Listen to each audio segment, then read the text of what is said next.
Después pongamos otra foto. Bueno, ¿qué les sugiere lo que vieron? ¿Los interpela algo? Lo pongo por acá porque ¿se identifican con algo? Vértigo. Primero se me llamó la atención porque se usó el micrófono. Primero se me llamó la atención particularmente en el final, es que yo me relaciono con esto de los discursos, que en medio de semejante despliegue de distintas formas de recursos comunicativos, había un papelito encima del teclado, ¿no? Es decir, como una pieza, es decir, también estaba el papelito que permitía que funcionara todo eso. Primero es interesante. ¿Esto? ¿Se escucha? Sí. Primero es interesante mirar lo que vos estás diciendo, ¿no? Es decir, cómo no hay una situación pura, ¿no? Porque tenemos por un lado el papelito, la guía, y por otro lado una exuberancia de mensajes, donde no sería posible identificar uno solo. Esto ocurre frente a la imagen, por eso se habla tanto de la polisemia de la imagen, y por eso es tan difícil trabajarla pedagógicamente, porque nosotros hemos incorporado tan fuerte esta idea de esto que decía Freire, ¿no? El disciplinamiento de la entrada del mundo en la conciencia, que me resulta tan desordenado e inabarcable que es bastante difícil ver cómo lo trabajo pedagógicamente. ¿Otro? Sí. Vi dos mensajes marcados, hay más, pero creo que se escapan. Lo que pude ver bien marcados por un lado era como el muchacho que estaba en la cama, que suponemos que era paralítico, que tenía imposibilidad de caminar, lo estaban incitando a volar, de cierta forma. Y en el mensaje, lo que más o menos comprendemos, este símbolo, este signo, el volar significaría también droga, que podía incitarlo a drogarlo. Y después, al final de todo este vuelo que hacen, estrellan el avión. Creo que tal vez en ese mensaje, por lo menos lo que interpreté de esa forma, es como que si llegás a volar o a drogarte, vas a terminar en la explosión. Tal vez ese por un lado. Fíjense, discúlpame, ahora seguís. Fíjense cómo la interpretación que yo puedo hacer o la relevancia que le doy a una escena, a una imagen, a una serie de cosas. Vieron que además tiene mucho que ver con luces, con imágenes, con videos, con un aparato que pasa y explota del otro lado, que es ese avión. Si han ido alguna vez a algún recital, por ejemplo, yo fui el año pasado al de Roger Waters y pasa el chancho volando con consignas políticas, etcétera. Pero uno a eso, digamos, lo interpreta desde una precomprensión. ¿Ven cómo funciona esta idea del campo de significación? Es posible que frente a la misma imagen hubiese diferentes modos de comprenderla. Él la comprende desde ahí. También es interesante ver qué significaría esto para el momento en el cual Pink Floyd creó Dark Side of the Moon y qué significaba Syd Barrett para ellos. Pero esa es otra historia, que tal vez uno en un proceso posterior la puede hacer con sus alumnos. Sí. Ah, pensé que vos levantabas la mano. Sí. Ah.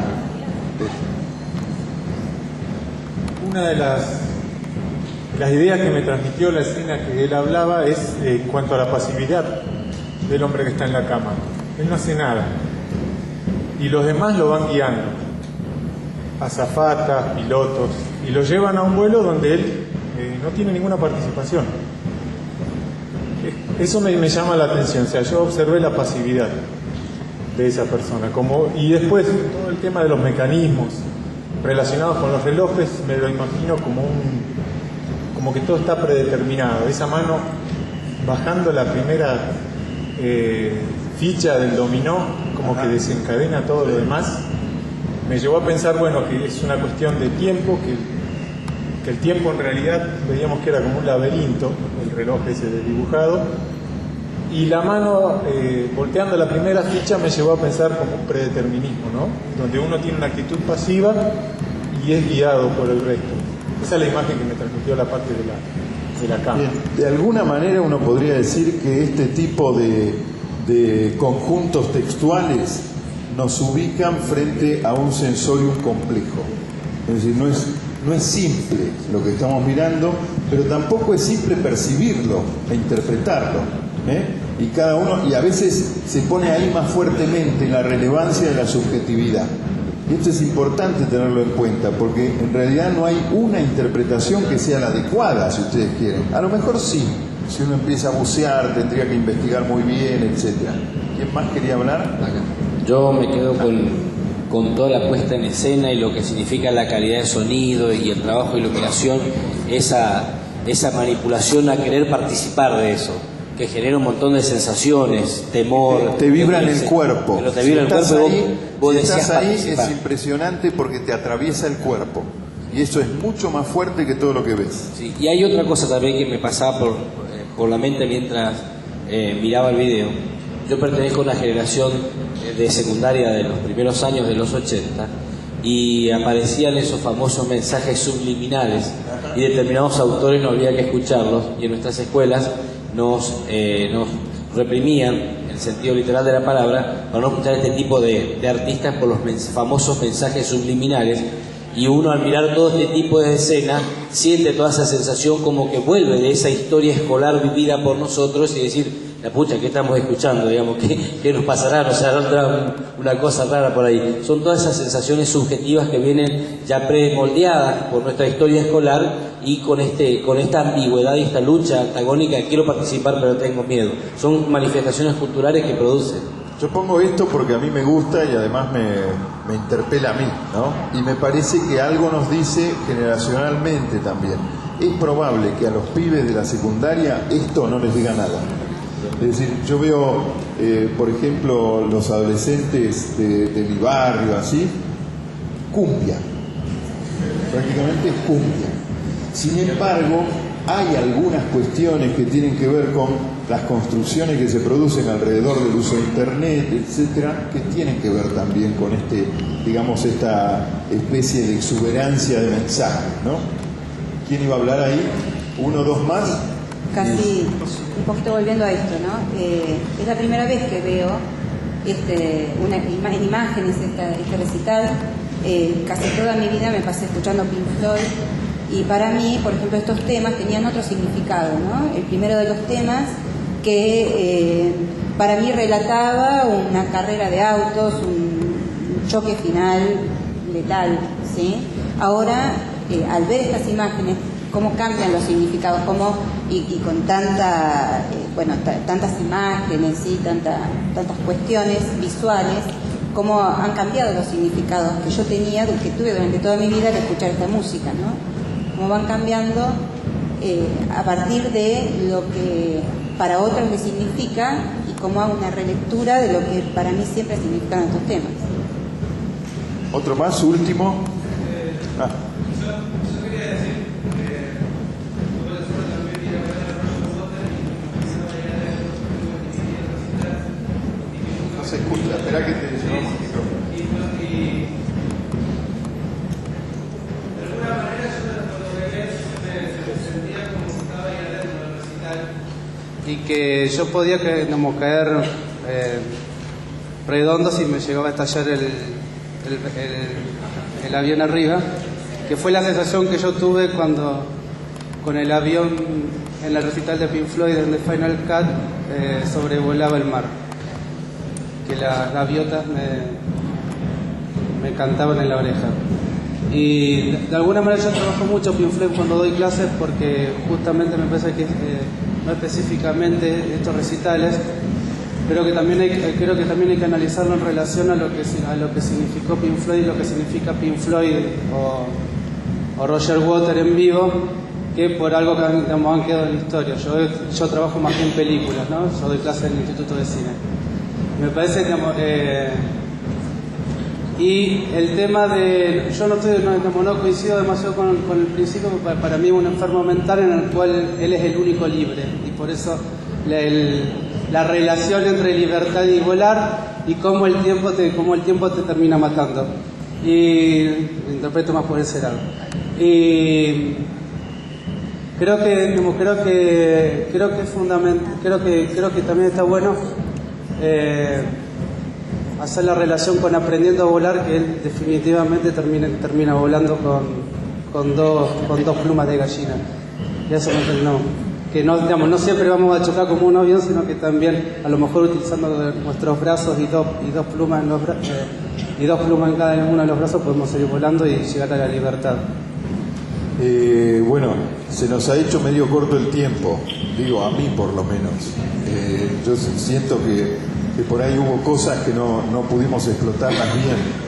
Una más y no jodemos más.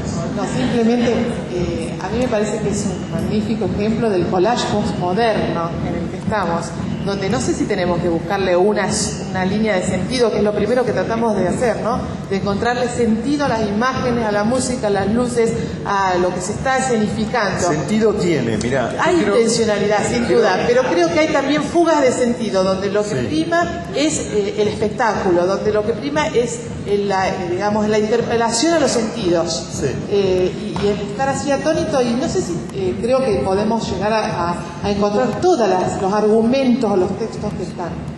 Hay un teórico de la comunicación que es Jesús Martín Barbero, que se formó, es español pero vive en Colombia y se formó con Merleau-Ponty, con Paul Ricoeur, etc. Y él siempre dice: no hay que darle tanta vuelta a esto del sentido. En primer lugar, el sentido es lo que percibimos por los sentidos. Después lo demás puede ser la interpretación, pero por algo tiene sentido para mí. Y esto en los jóvenes es muy fuerte.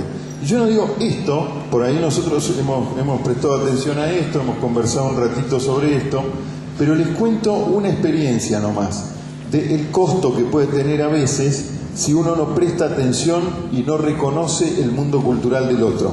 Hace unos 4 años, con un grupo de compañeros, fuimos a armar una radio comunitaria no sé si ustedes conocen la provincia de Formosa, en el oeste de Formosa, en un lugar que se llama El Potrillo, con un acuerdo con 42 comunidades wichí, ¿no? Que fue la primera radio comunitaria de gestión totalmente aborigen. Y fue interesante porque en un momento nosotros teníamos que ayudarles a armar el equipo de gestión. Entonces propusimos esto y venían, pongámosle, unas 30 personas a lo que fue todo el proceso de capacitación que se centró en la práctica radiofónica. Y en un momento, cuando empezamos a plantear esta discusión, todos se quedaron mudos. ¿Qué pasa? Nadie habla. Ya teníamos confianza, ya había, digamos, una trayectoria hecha de varios meses.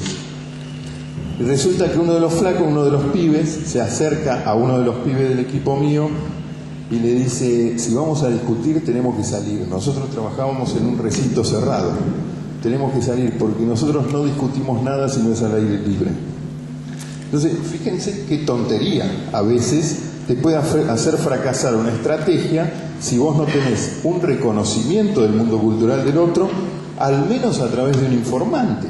Porque si no venía Fabián, que era este pibe, a decirle a Kevin, que es el compañero nuestro, que pasaba eso, nosotros ni nos dábamos cuenta y nos parecía que fracasaba la estrategia, ¿sí? Es decir, cómo permanentemente para estos procesos necesitamos reconocer el mundo cultural del otro y no rechazarlo. No rechazarlo. El mundo cultural cambia permanentemente, es dinámico.